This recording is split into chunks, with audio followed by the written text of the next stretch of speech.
tonight we're going to be talking about XSpace Houston. We're going to have several people that are going to be presenting. This is a 506C deal, which means that it's for accredited investors only. But again, if you're not accredited, you don't have to leave, but we just want to make sure that you understand that. We also want to make sure that we can tell you we're not a tax accountants, we're not lawyers, we're not anything. We are a bunch of people trying to represent the truth as best as we can in our presentation. We're going to do a few things where I'm going to introduce it, then Paul's going to take over the presentation, and Sharar will talk a little bit more about some updated financial information that we have to share about the project. So we're not going to wait any longer. I'm going to make sure when I'm sharing my screen, if somebody can just let me know you've got it. Can you see it now? Yep, sure got. Yep, we have it. Awesome. Trevor, okay. Thanks. So thanks everybody for coming. As I said, I'm Trevor. I'm with Massive Capital, Vice President Investor Engagement. Super excited about this deal. You know, it's not very often that you get a deal that you can be this excited about. So this is XSpace Houston, and it's a partnership. We'll go through a little bit about that, but this is an updated rendering of the building. So brand new, hot off the press as of this morning. They did a few adjustments to the building itself. I'm going to go through today. We're going to talk about an executive summary. We're going to talk about who the team is, the space, amenities, and location, and then the project financials and timelines. I want you all to read this in the 3 seconds that I leave it up on the screen. This will obviously be placed where you can read it in more detail, but this is the legalities that are required when you're doing a syndicated offering. So this is a nice sky view of the XSpace in Houston, and it's very, very exciting. We really like the new adjustments they've done with the space. It's really, really nice. So a little bit of the executive summary.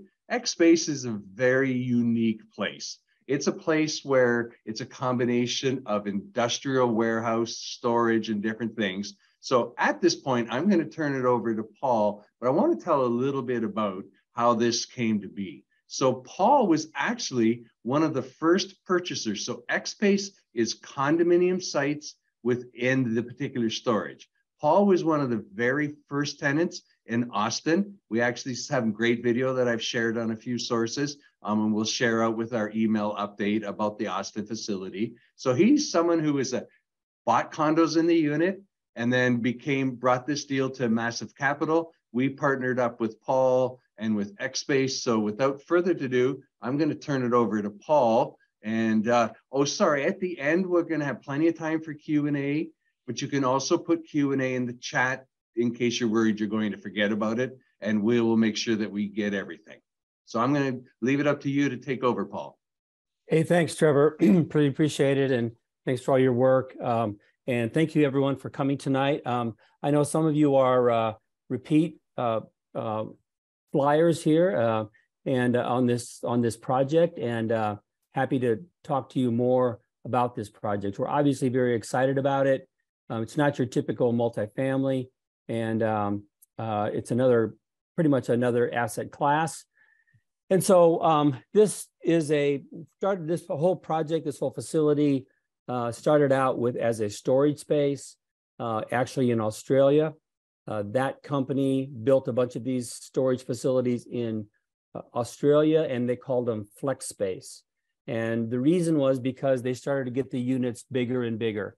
And the tenants started using their units not only for storage, but for other functions. And then, of course, we had COVID, and we had this big shift in going to the office or not going to the office for workers, people staying at home in their home office.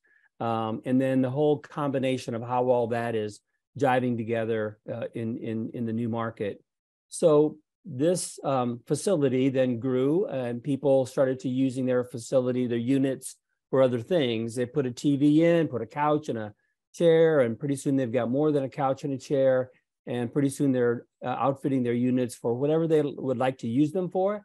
They use them for their hobbies. They use them for office space.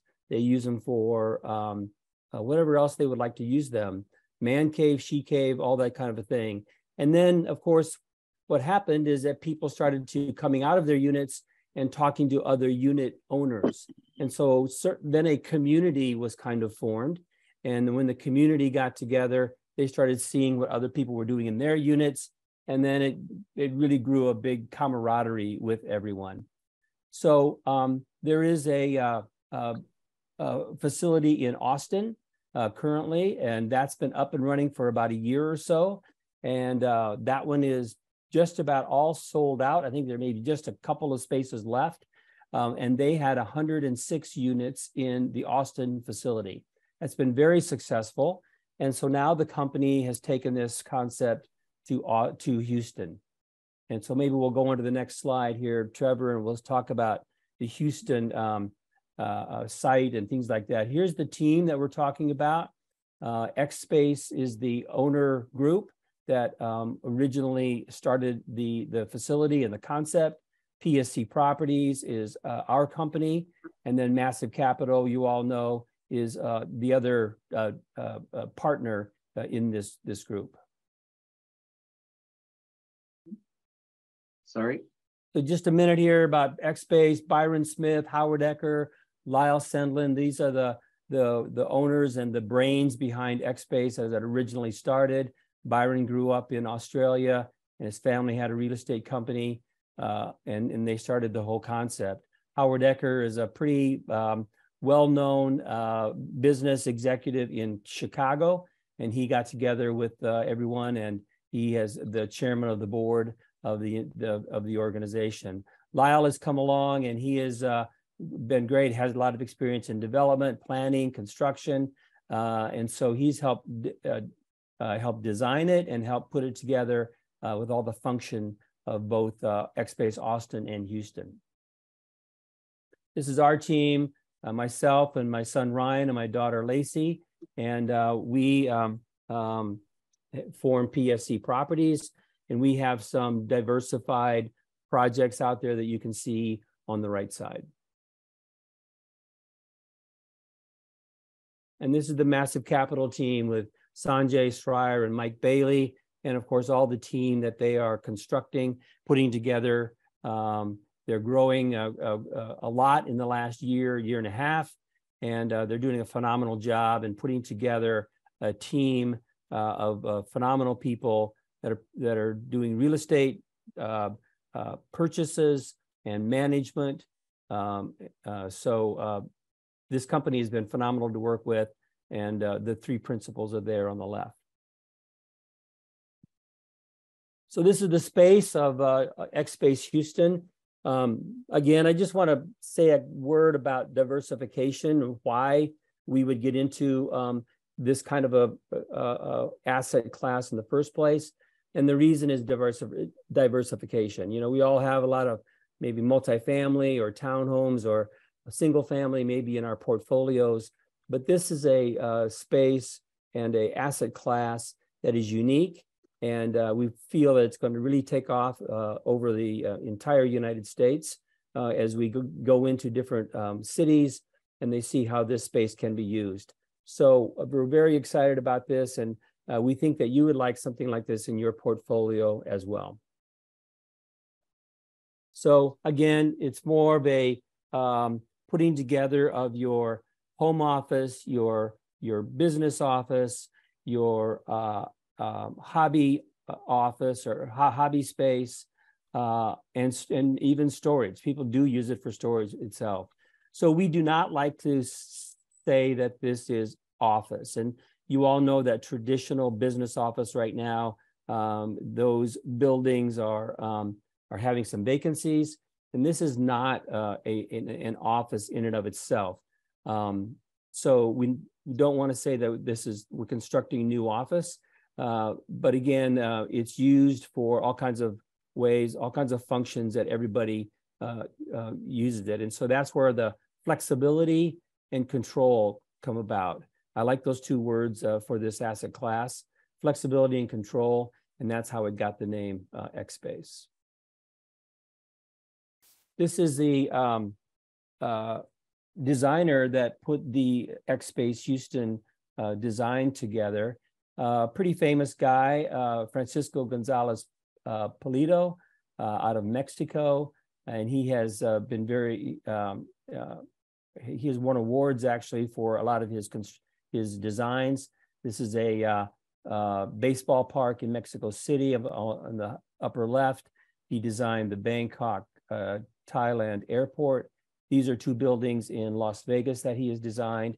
He is known for trying to bring the function of the environment into his designs. I think he's done a very good job with this. And so we're very fortunate to be able to have Francisco doing this design for us in Houston. And there have been several iterations of that design, and this is the latest, you'll see. And this is the exterior portion here. You see the panels, you see the rooftop. Just about every facility or every unit now in the latest design will have its own terrace or balcony or mezzanine attached to it. Up on the fourth floor, you can see a lounge area. And again, going back to the fact that a lot of owners will get together in kind of a communal organization and talk to each other. There is an HOA for all of these units. It is a typical condo regime and an HOA. And they get together up in the lounge or get together in their units. And it's great to meet all the people that are owners in these facilities. More of the rooftop and interior, you can see the design. It's really designed to be very comfortable, a place that you want to hang out at, a place where you want to meet other people. So it's very friendly for all of that. Again, very much not your typical storage space. People will park their cars either in their units or outside of their units in the hallway.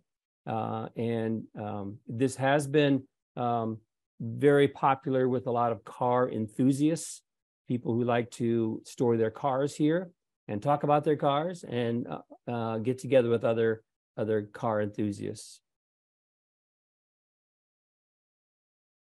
Next slide.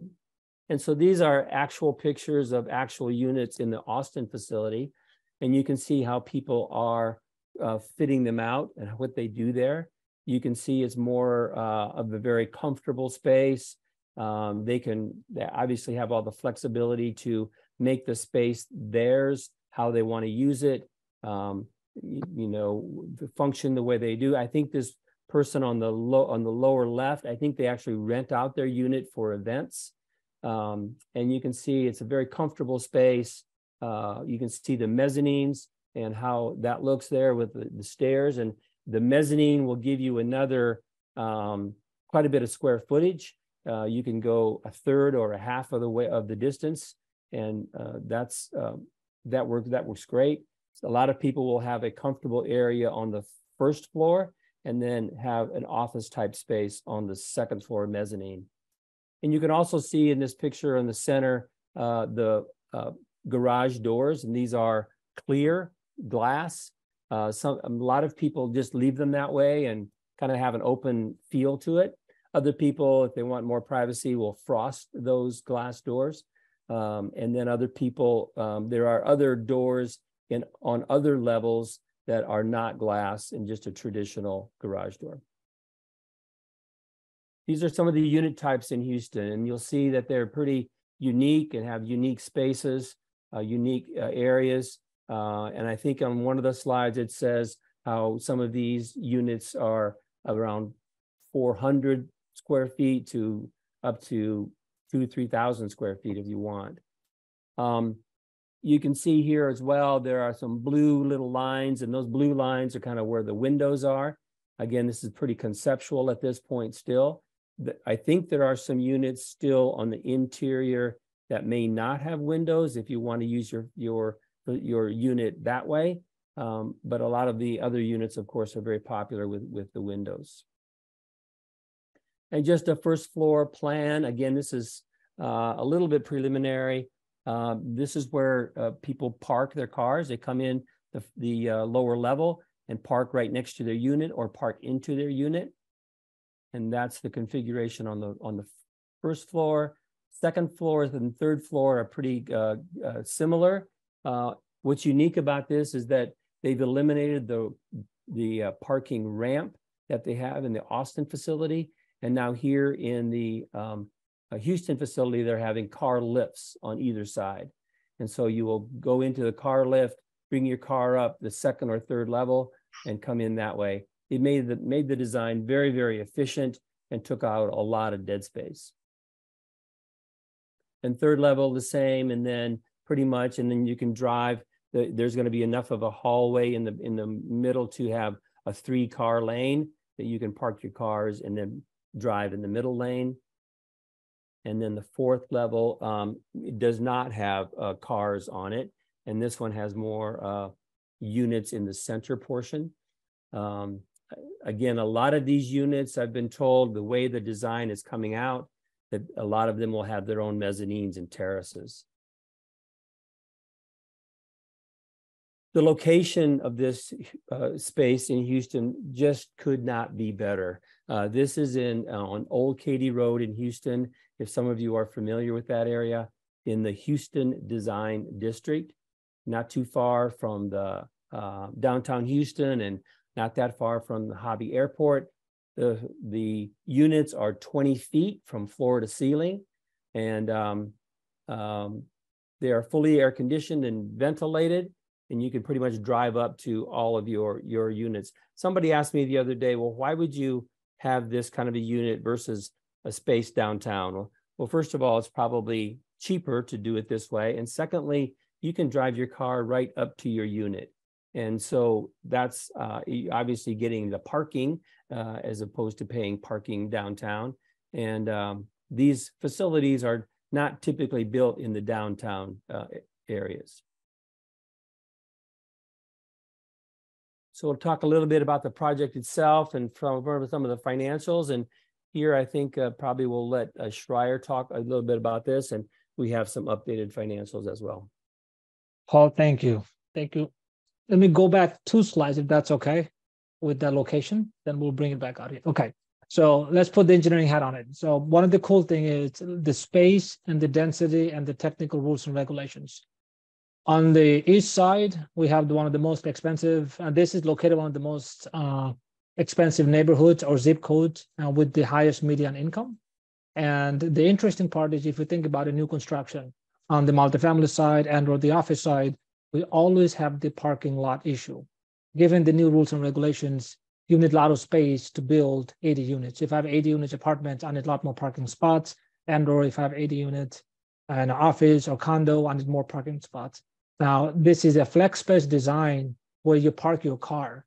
Some of the parking lot retirement goes out. So you get the biggest, most density and the max usage out of a location that you have. So from the price point, from the design perspective, they really came together. So you'll see the margin perspective, we have lots of gap, and that adds a lot more flexibility to this project, right? So that's the precursor to it, that technically sometimes you can take the parking spot and wrap around the flex space on top of that, get you the highest and the maximum usage of a location where you can do a beautiful building on a 2-acre slot, right? So that's one of the coolest thing, technical perspective from this project. Thanks, Trevor. Let's go back to the financial, right? So on that note, this is a project where we call it the velocity of the money. So it's a 2.5 years of timeline versus a typical multifamily of 5 years. So all the returns that we will talk about it here, you can inherently multiply by 2 to adjust it for the 5 years. It's about 23% IRR. It's 1.5x return. We're expecting 2.5 years, somewhere in between the window. Again, 7% pref, which is the first 7% or first 14% after 2 years goes to the LP before it gets anything down to the GP side of it.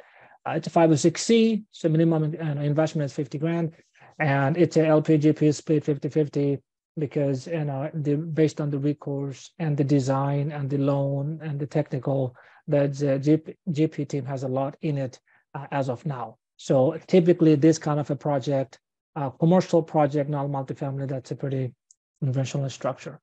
On the far right, you could see the return. So it's a very simple math, $100,000 of investments. After two and a half years, it comes back at a 49 with the profit of 49,500. So total, if you roll up $100,000 in, $150,000 out, one check in and one check out. So if you aggregate by the time, 22%, 10% cash on cash, it's not really a cash on cash. We can average that out. So 1.5x multiple. One of the things, as you know, on a multifamily project, we buy the whole address, we sell the whole address. This one is phases at a time, we sell one at a time. Based on that, we believe when we run the sensitivity, there's a lot more upside depending on the timing and the pace that we sell, that we're going to talk about it, than the 22, right? So, but for now, if you ask 22% IRR, 7% pref, 2.5 years in and out. So it's a velocity of the money for this particular project. All right, let's go to the next slide. That's okay. All right, lending. It's a very big thing for us, right? And as we go through the financials, next couple of slides, I'll show you that how we have more breathing room into the project, right? Always think about the sensitivity. Market goes south, market goes sidewise, so market goes north, right? In this particular project, we are borrowing $8.5 million, 65% LTV, lots of breathing room, SOFR plus 4.5% there, and it's a 3 years interest only period. Now our project, we believe will be in and out 2.5 years. So we have another 6 months at the breathing room on top of the extension that we have. So that gives us a lot of flexibility as we get into the project.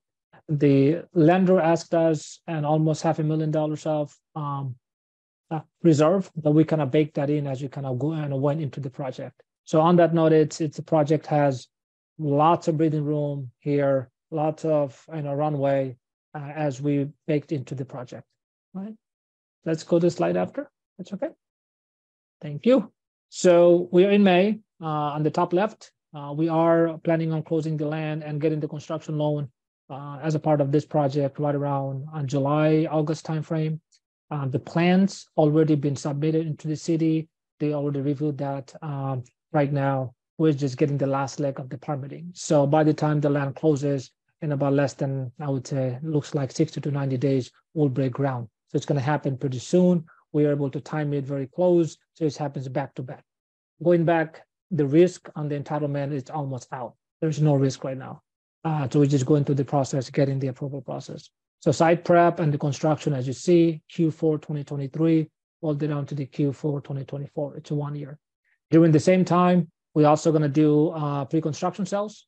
So as of now, we didn't even break ground, but 20% of the units is under contract right now. So we still have, almost a year, or a little more than a year to keep on selling it.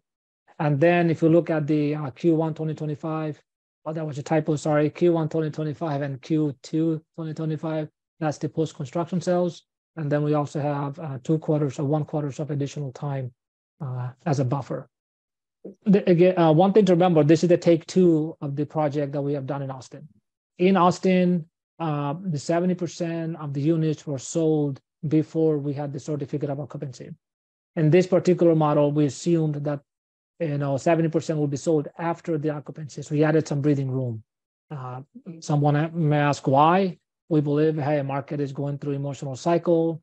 And then by the time we come back out, if there would be any issue, we still have 6 months, right? So we added quite a bit of time into this project to give us lots of room as we kind of come into the project very nicely. So the whole idea is that we go through the recession, which is in now, construction comes out of the very back end of it, we're on the other side of it, and then we still have another, 6 months to 8 months to sell. So investor return comes in from the sales of the individual units. The LP distribution happens after 70% of the units are sold. We're expecting end of the Q4, right around the Q1, the first distribution will happen. So we're expecting 70% of the units will be sold right around the Q1 2025. Then we do the, keep on paying that out. Why 70%? We wanted to take out the lenders, and you'll see why. And then we get into the LP. So in a sense, project has a lot of runway. We baked in ample amount of time to give us the breathing room. Based on that breathing room, we calculated the IRR 22%. So if we have upside, everybody gets the upside. So we really like the project because of that. That it's not, we have to build it at a certain time, we have to sell it at a certain time, and then we have to get out at a certain time. We have ample amount of time from the financing and the contingency perspective. All right. Let's go to the slide after. Now, this is going to get a little messy, but I'll give you the highlights of it. So look at the left side, sources and uses, and look at the total project uses. It's a $36 million overall project. And we have $24 million of senior debt and $11 million of the LP equity. From the LP equity, we have a private equity company that brought in about $8 million. So there's a remaining $3.2 million. That is our goal to do this. One of the most interesting part about the loan rate, it's LIBOR plus 4 and 10% max. So right now the market on a bridge debt are 8 to 9. If the market goes south, we still have another 1% to pay.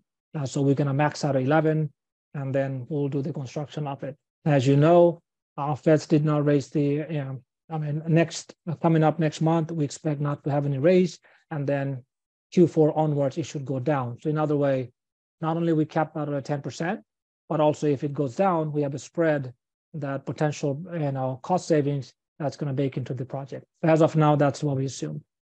So on the top side, on the top right, sources and uses. If you look at the far right on the total, sorry, there was a redundancy on the line.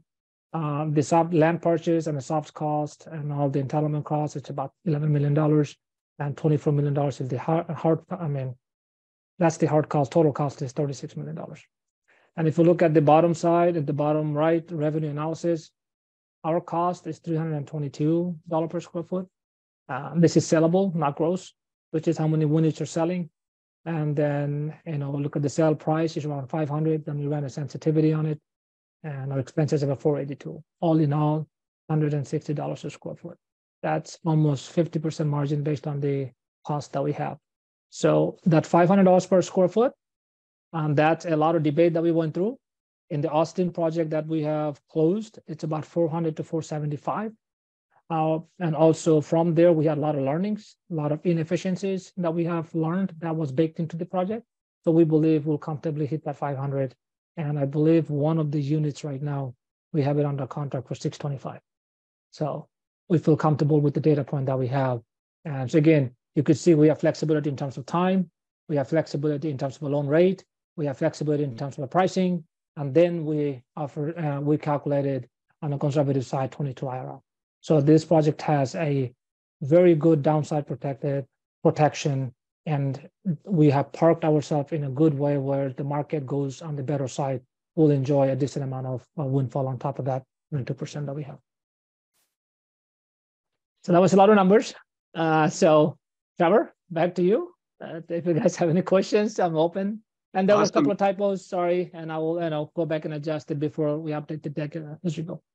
Awesome. Thank you so much. So as we mentioned at the beginning, you can scan this code. We're going to pull this down. You can reach out to myself or anyone on the Massive team. I'm going to stop sharing the presentation so that we can have people ask questions.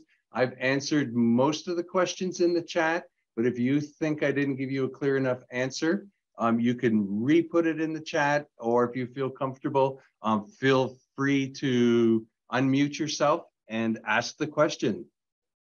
I'd like to say something here, Trevor, yes, sir.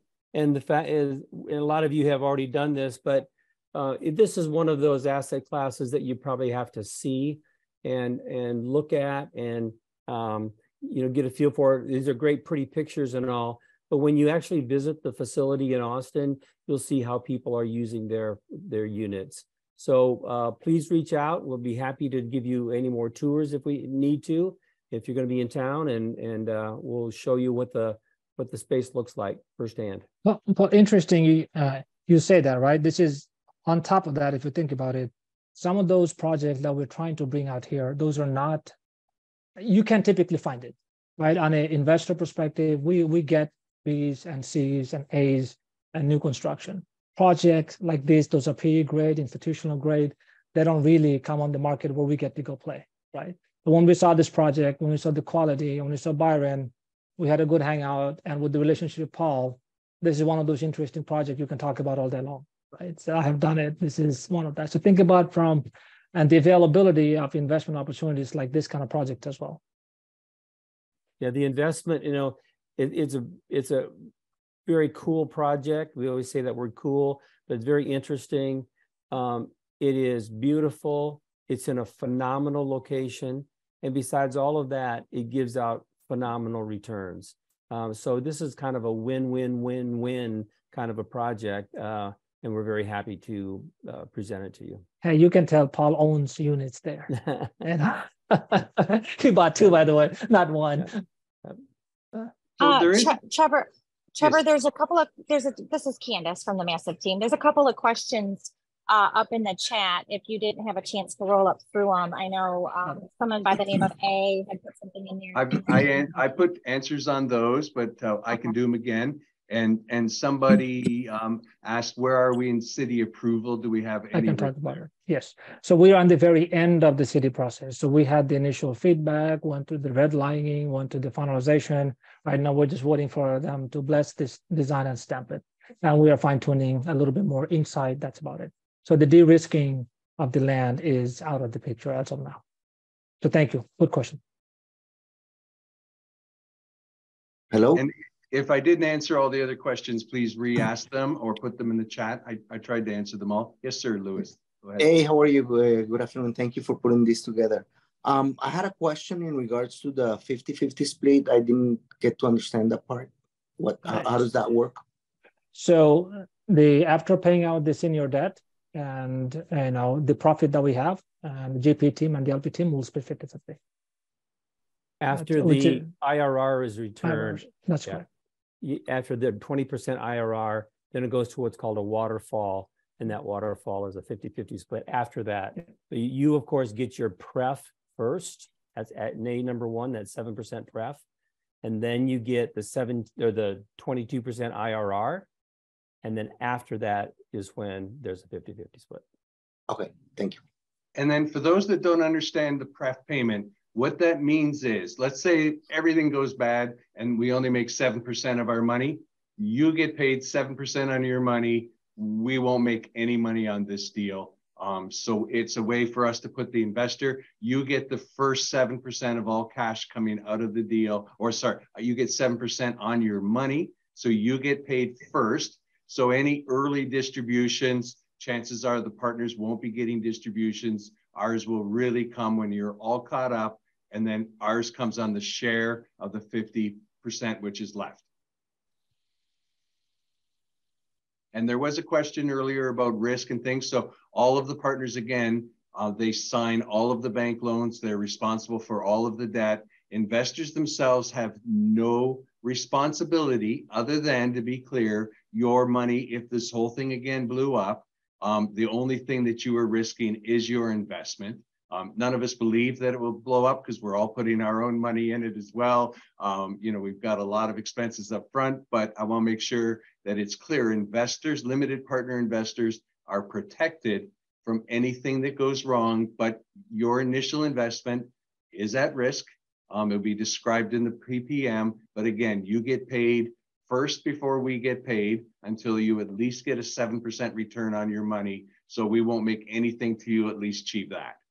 So hopefully that helps clarify a little bit on the risk. Hey, I saw A's reaction. Hey, look, we'll be the first person, first team to come out and say, just like whenever we buy stock. I worked at Shell, Fortune 10. My wife worked at, and I used to work at Exxon, right? You buy Amazon. There's always a cycle. No investment is risk-free. But our job as a money manager and as a project GP team to find the good project that has a downside protection with the upside there, right? So that's why we are macro heavy. Finance first, project second, right? While we believe every cycle is a cycle to buy, but it's not the way we bought it in the last cycle, right? So that's where we come about, and our team is finance strong, then strategy second. So we look at the macro heavy, and we try to pace ourselves accordingly. Because typically you take a look at snapshot today, what's happening today, what's on the market today. Oh, that's all the news says. But for us, what we try to project, what's going to happen 3 years from now. What's going to happen 2 years from now? We're going to go through it, but by the time we get done, finished 2 years from now, what the economic condition there, then you park the project. One of the coolest thing is this project is not a need-based project. It's a want-based project. If I want it, I want to go have it. And once you have it, I want based, your pricing is different. What we call it, it's a value-based pricing versus cost-plus pricing. If I do a workforce housing, it's a cost-plus pricing. I have a rent cap. I know my local demographic cannot handle it. Here, it's a one-based pricing, value-based. I feel like it, I'll drop it, no problem. I drive a nice car, I have a startup, I have a company, I really appreciate the location, I'll pay a little bit extra to go get it, right? So we like the product because it's a segment that we have, the income segment, they're not quite tied up to the equity market directly. So they have additional earnings coming out from somewhere else that gives us the protection. So we said, okay, that is a segment that we need to build the product there. So they're independent. They're not quite correlated to the recession, number one. Number two, it's a 2 years out. We're going to go through recession, come back the politics that's going to go through after the presidential election, we come back out on the other side, we are far away. So when we looked at the time horizon, we looked at the recession now that come back out 2 years from now, look at the demographics that we are selling the product to, we felt very comfortable with the pricing and the location and the product. That was another way we took a look at it. Awesome. I don't think we've convinced A, so you could look at his question in the chat. But that, again, okay. we want to make sure that people are comfortable, right? That's correct. Again, at the end of the day, we know very much that you worked very hard to get money. You're going to trust that money to us. We put it with our money, combine it with bank debt. But again, we don't want to hide and say, oh, this is risk-free, because that would be a false statement, right? You just never know what happens in the world. That's right. I'm a very active passive investor, as I mentioned on other calls.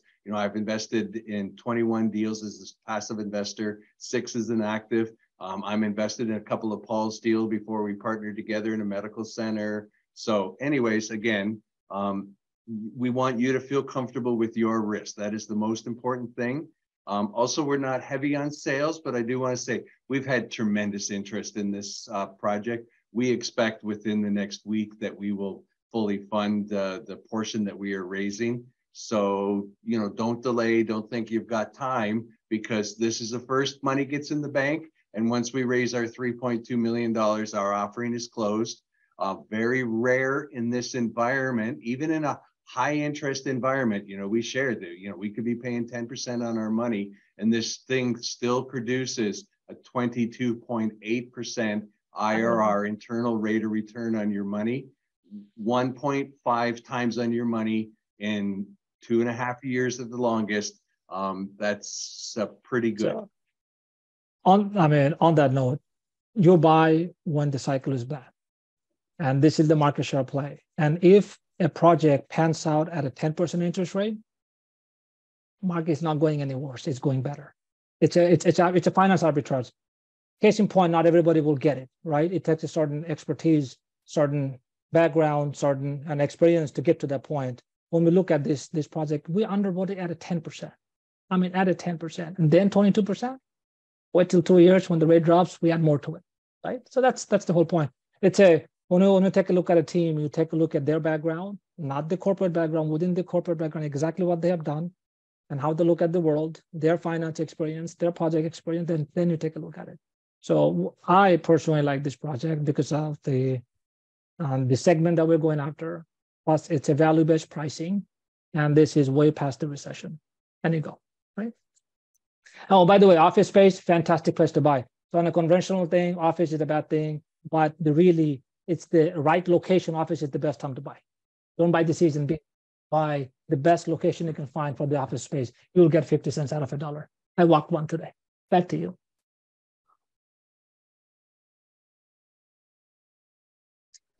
Yeah, so one of the things that Liz pointed up, a pretty good point, we all spent some time at XSpace Austin. Paul's obviously has a location there. And one of the things that's very impressive is they've been really learning from American tenants, right? Because this is the second location that they're doing, and so many things have been adjusted. So for example, in the Austin location, there's a lot of ramps and different things, and it really ate into the sellable square footage. There were lots of different things that they've changed. I don't know if you want to speak a little bit about that, Paul, but this is a highly improved product of an already pretty impressive product. Sure. They kind of went into this thinking a little bit more storage than hobby, other stuff that people use it for. And what they found was that a lot of people wanted to use their units functionally. Like my wife and my daughter like to do some artwork. And so we're going to do part of our area is going to be an art studio for us. Other people are renting them out as art studios. Other people have other hobbies in there that they use them for. So you obviously can own these and then rent them out as well as an investment. But yes, that sort of thing changed. They took the ramps out and they put in the car elevators, and that really helped with the space and gave more space to the units for the owners. Also remember that the facility in Houston is right now about 20% pre-sold out of those 88 units. So that's a great head start. One of the people also asked about how much parking within the space and ventilation. Yeah, so they're all going to be air conditioned and heated and whatever is needed. The HVAC is all there for each unit. You can park in your unit, and that's one of the other great things. You want to go use your unit, you come up to your unit with your car, park inside and park inside your unit, or you can park outside your unit. You've got a lane to do that as well. So all that is there. One of the others, I don't think we have it in this presentation. We have it in another presentation about some of the new design about that. And everybody's going to have, they feel like every unit is going to be either very close or have their own terrace and balcony as well. They'll all be air conditioned. Trying to remember what else was on there, but again, just and the other part about this is the security. I mean, obviously you can use your unit 24/7, and so it's fully secure with keypads and fobs and that sort of thing. So it's very, very secure. Got security cameras, all those things for anyone to be there at any time of the day. And also, Paul, it's the air handlers and it adjusts for the traffic on a regular run and maintain. And the system circulates the air. It has a built-in sensor. If you have too many cars going back and forth, then it opens up the air handler, adjusts the air to circulate fresh air to make sure that everybody's happy. Absolutely. Yep. The fire department is all over these buildings and has them completely secure that way. You know, so there's two things you probably can't do in your unit. You probably can't roast marshmallows and have a fire pit. And you also, they don't want you to quote unquote live there. So, other than that, they're very flexible. Homeowners Association is very flexible on how you use your unit. And we are hoping that Elon Musk will get a space as well. Someone asked about the name association, and I think he would find this very cool. And maybe we'll do a promotion where we line it up full of Teslas for one of his parties. That'd be nice. I'm sure he would enjoy that. And then we can all, I've never tweeted yet, but if he does that, I'll get on Twitter. The other part about the communal nature of this is that a lot of people do host events there. And so during the Formula One race in Austin, there's a bunch of car people that came and they parked their cars, their beautiful cars in there, not the race cars, but their own cars. And they had a big event there at XSpace Austin. I think South by Southwest had a big event there at one time as well. We just the other night, we had 60 to 70 people there for an event. It was great. It's a great place to have an event up in the lounge and tour the units and that sort of thing. So it's very event oriented as well. We like that. And, you know, there are some, I hate to, you know, there are some quote unquote famous people that have units there. I'm not going to do some name dropping, but I mean, give them their privacy as well. But a lot of people are taking notice of this. And the last thing is, just last week, Austin Business Journal voted XSpace as one of the, what was it, Ryan, the best commercial building of 2023, I believe. Concept was the concept, yeah. Yep. It's commercial concept, yeah. So it's getting recognized all over the city, all over the state. There was one question about XSpace, whether we paid a fee or franchise or not. This is not a franchise. This is a partnership. This is a programmatic partnership. We have more XSpace project coming in we have in the pipeline. So we partnered with them together. So they have the concept, Paul and us, we have, and as you know, it's a network, it's the equity and also the balance sheet. It's all come together to take the deal. And we have a lot more projects coming up at the back end. So yes, they're not fee-based. This is not a franchise, they're partners.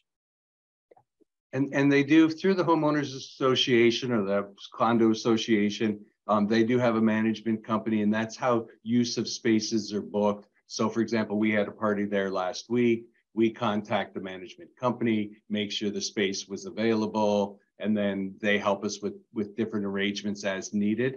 And so they do have tenant services for people that owns condos in there, correct, Paul?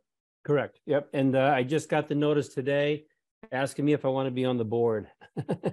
So I don't know. We'll see if I've got time to be on the board of XSpace, but they're taking board members too. They're all owners. So yeah.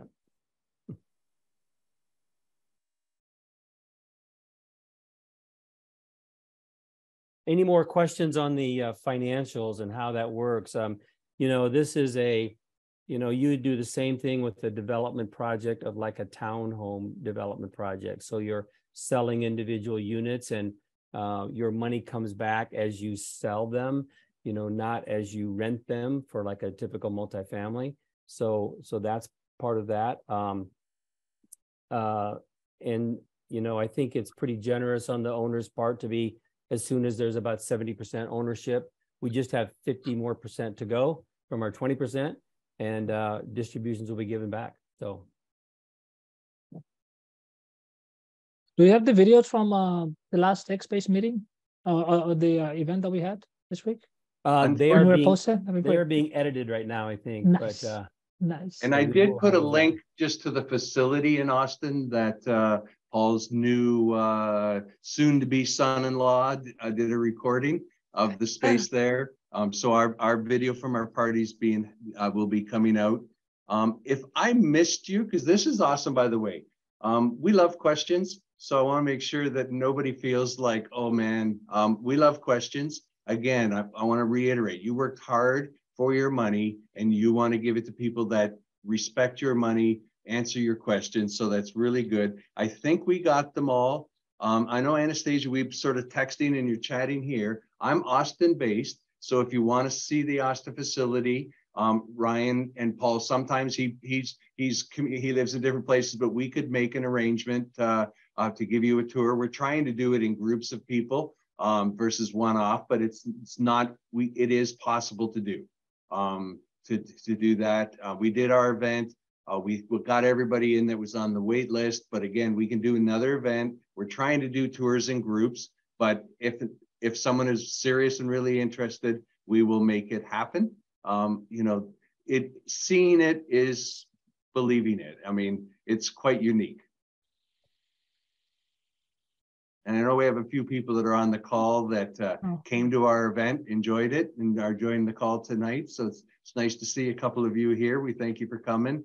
And I know we did a private tour, Dwayne. He came up with a few other people. We did a tour with some of our other people on our deal as well that are helping to raise money, including Liz, who's been very active in the chat, which we appreciate. Hey, Dwayne, I know you've got tons of questions.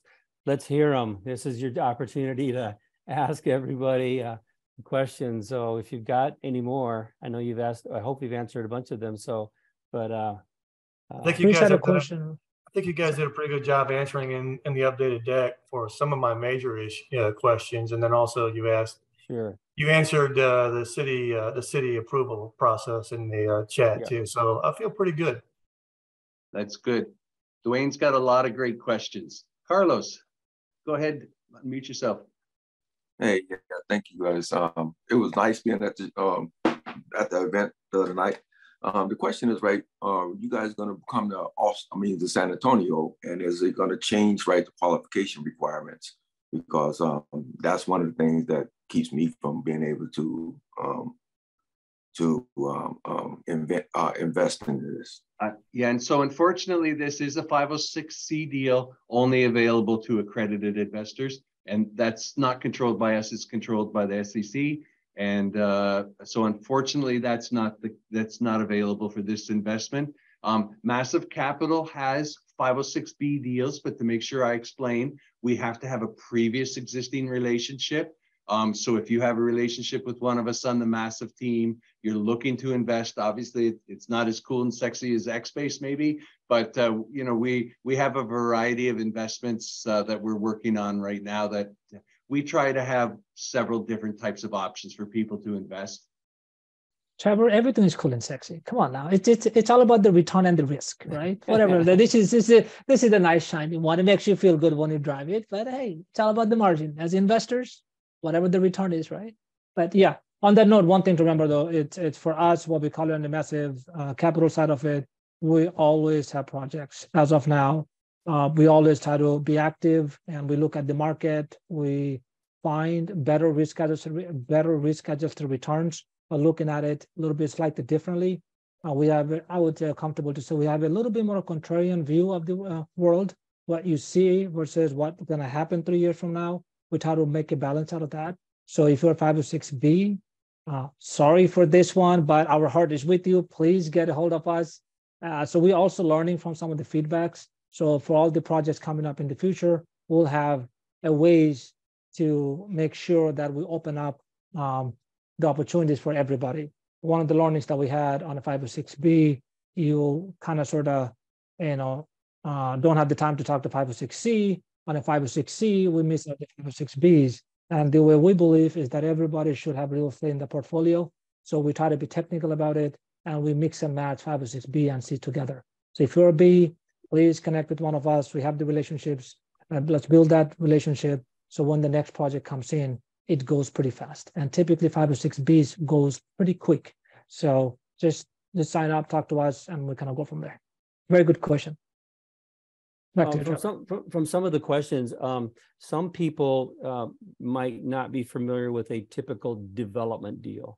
And so this is not buying an existing multifamily that already has, let's say, 80-90% occupancy.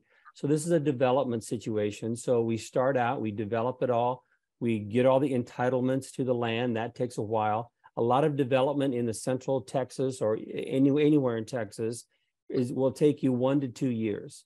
So this land that we already have has already been entitled, which took a long time, and we're almost there. We're right at the end, as Schreier said.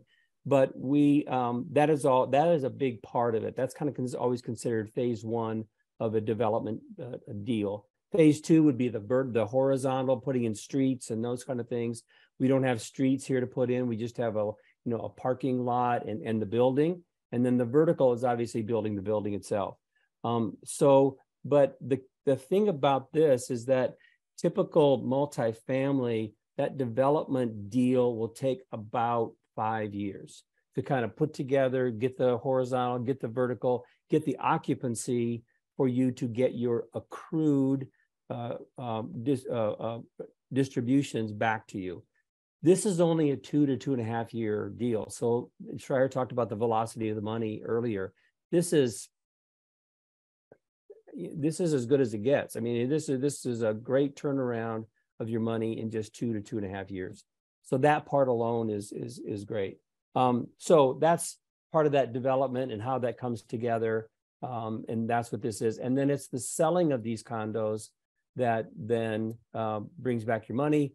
And, we think they're right in 2025, right today, you heard people talking about the stock market going up and NVIDIA and all of the AI investments that are happening. And so the belief out there by other experts, not me, I'm not an accountant or a financial person, but there is that stock market is starting to get emboldened here and doing well. And the real estate market is right there to follow with it. With development deals, we feel, and with this development deal, we feel we're going to be on the backside of any recession that happens. And so right now you hear that, as Schreier said, the Fed is probably not going to raise rates at their next meeting. And there's a lot of people who think even by the end of the year, certainly by first quarter of next year, they could be decreasing rates again. So we're going to be on that other side of the curve. So I like our timing on this project as well. Awesome. Susan has a question. Yeah, hi. Hey, I enjoyed the get together the other night. Thank you very much. My question is about the research that was done for the project in Houston, like independent research for the demand in the marketplace. This is a unique concept. It's new, not really, I don't think it's, I mean, this is new. So how did you guys research it to determine that there would be demand for this sort of thing?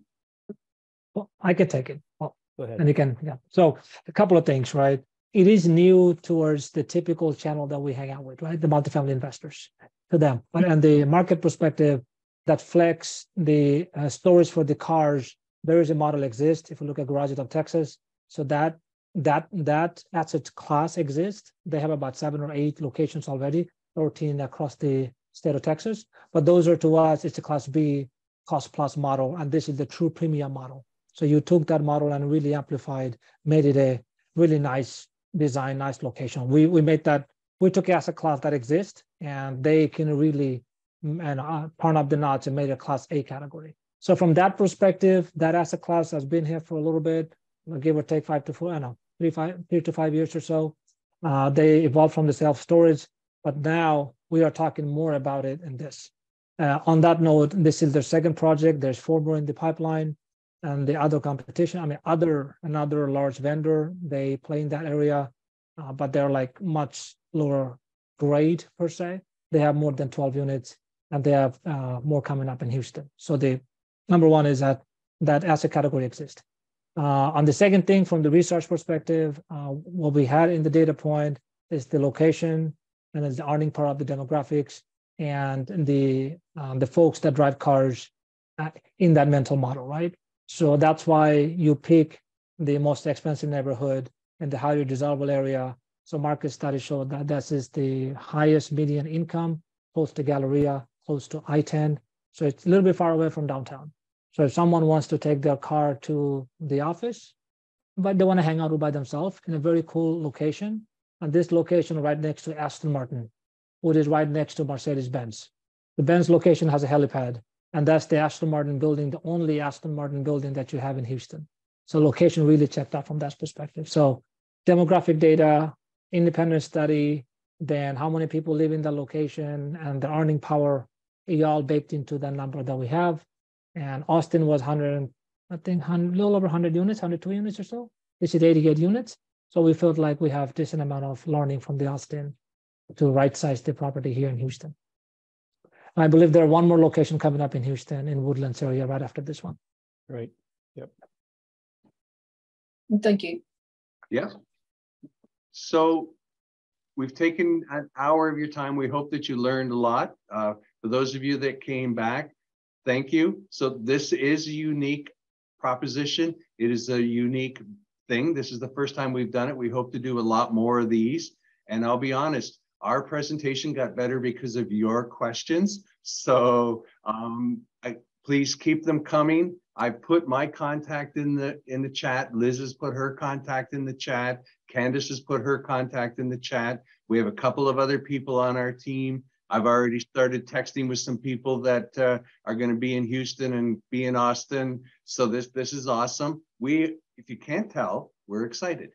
And we hope that you're excited and that you're going to partner with us on this particular opportunity.